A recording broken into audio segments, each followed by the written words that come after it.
So this is about the probably the first white lie that your teacher might told you that you still remember, and it's use the present continuous when an action is happening in the moment of speaking.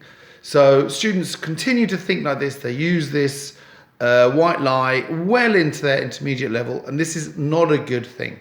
Firstly, just to specify what is a white lie, because I'm not criticizing teachers here. A white lie is simply a lie that is used in order to protect people, or just to make things go that is not so important. For example, you might not tell a child, "Oh, Father Christmas doesn't exist." You know, it's a white lie. We say, "Oh no, he exists." Or if there's a surprise party, you might say a white lie and say that, "Oh, you're busy," or something like that. Okay. Now, so why do teachers use white lies? Teachers use white lies because in reality, especially at the beginning, you've got 30 students in front of you. Not all of them need or will go onto intermediate level. It's not a problem. And so teachers use the white lies to get people going, not to worry about too much details. Make it super simple, the rules. Let's get going, okay? The problem is when you get to intermediate, you still use these white lies. You still rely on them. And this is not good. So let's have a little look at this white lie. Okay, so the first thing, I'm going to give you an example. I'm going to use the present simple for actions that are happening as I do them, okay? So for example, I stand up, I walk over here, I stop, and I look at the picture, I touch the picture, and I think, oh, that's cold.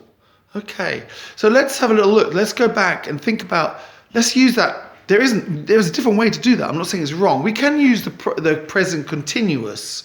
Okay, for example, I'm standing up, I'm walking over here, I'm stopping, I'm looking at the picture, I'm touching the picture, and it's cold. I think it's cold. Now this is interesting. Okay, so let's have a little look at this language now. Okay, the first thing to notice actually was there's one verb I wasn't very happy about using in the present continuous, and that was the verb think. Now, if the typical grammar book is going to tell you, oh, that is because think is a stative verb, a state verb, and so we use that. We don't use that in the continuous form. This is another white lie, and we'll look at another video. And a good example of that is like McDonald's. I am loving it. Okay, this is different. Okay. But even in this case, you'll see why. There's another reason, actually, why I think here needs to be in the simple, and it's going to be about this. Okay, so let's have a little think about the language that I've used here. Okay, so let's sit. If I sit down, okay, present simple. If I sit down now, look at this. So think about this. I stand up. Okay, and what do you imagine? If you compare to, I'm standing up, okay? So if we can think of it like this. We can think of stand up as like a photo. It's like something that happened, bang. You stand up and you have an image in your head, okay? I'm standing up is like a video, okay, of the event. Now, this is important. Sometimes when we describe a story, we want you to imagine photos, and these photos like facts, bang, bang, bang. Sometimes we want you to imagine, the other person, to imagine an action, an activity happening.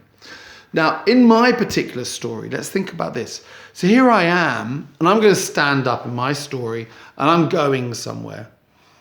Well, what am I going to use? Well, do I know that I'm going to stand up? I think so. Is it important, the activity of standing up, or just that I stand up? I think it's just that I stand up. If someone had interrupted me, for example, I'm standing up, and he told me to sit down. Oh, sit down. So I never finished standing up. This is an interesting aspect of using a continuous, because when we use the continuous, it can be interrupted. You can interrupt a video. You cannot interrupt a photo. This is also important. So the photo is something fixed. This is the idea. In the story, you want this fixed. So, in this story, I stand up. Okay, now the next thing is, I'm going to go over there. I'm going to walk over there, and then I'm going to stop. Think about this. In this story, am I walking and then I stop? Okay, so this will be this. So I'm walking. Okay, here I am, I'm walking, and then I stop. I get interrupted. Okay, I didn't know about the alternative. I didn't know that I was going to walk and stop. So, for example, if I said, I walk over here and I stop, the walk over here is being described as a fact. This means that in my head, I'm going to walk to the kitchen. Okay, I walk to the kitchen. I know the kitchen, it's treating it as a simple, finished fact. If I'm just focusing on the activity that gets interrupted, it makes a lot of sense then to say I'm walking and then something comes in and interrupts me.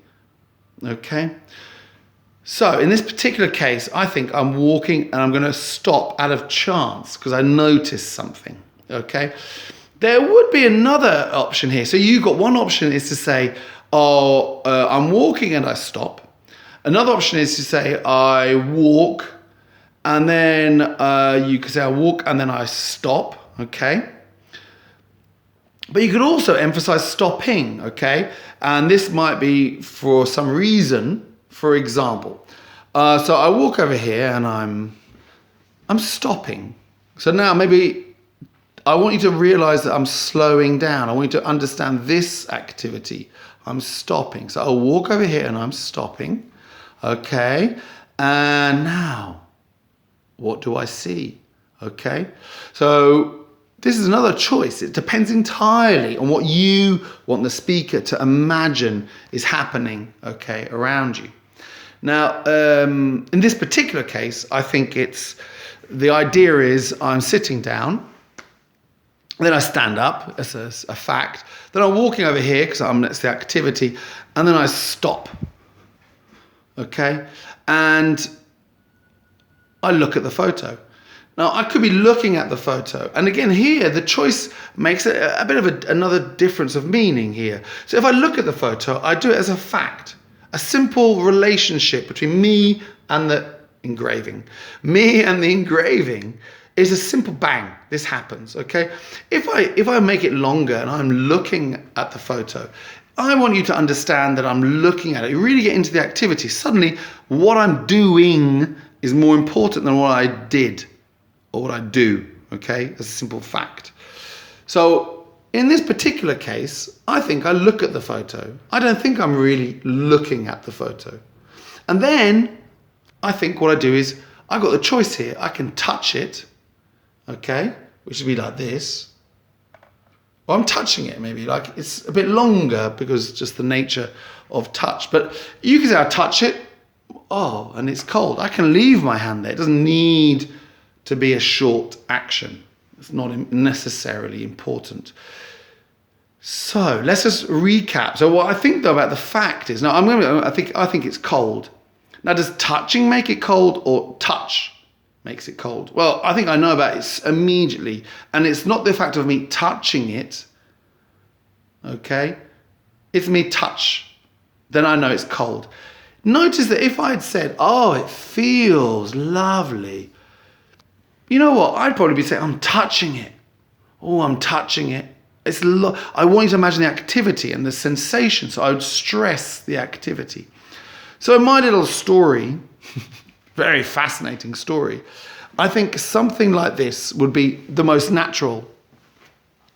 But either way, I want you to notice how there are I'm describing activities in the moment of speaking, but I'm switching the focus between if they are a fact, a simple event, or something that I want you to be inside of the activity. So I'm sitting here, okay, I'm just sitting here, and then I stand up, and then I'm walking over here, and I stop. I look at the photo, and I touch it, and I think it's cold. So that really depends on the perception that you want to create, what you want to communicate, and you want the listener to imagine. And this is why it's a white lie, just to simply say, oh, this is happening now, so therefore it's the present continuous, okay? Okay, that's great. Now, the last thing I want to say to all of you students out there is this. I think it's time, if you get to intermediate level, I think it's time to start looking at your language, looking at what you've done, and thinking, I need to change things. If you feel that your English is getting flat, okay, I think it's important that you need to change what you're doing. We have an expression in English which is, do what you've always done, and you'll get what you've always got. So if you're at this stage where you're feeling flat, okay, the internet is full of great free resources, okay? Don't ever forget that. Look around, change your idea, think about what's new, what could I do, what could be different, what's interesting to me. It's very boring when you get intermediate level. Look for interesting things, look for exciting things, think about your problem, think about what's going on. Suddenly leave behind the mentality that maybe a beginner and pre-intermediate. This is a different game now, and you need to play in a different way. I will put some links in the bottom of some resources as I find them. Click on them and enjoy, get your English better, and I'll see you very soon. Bye now.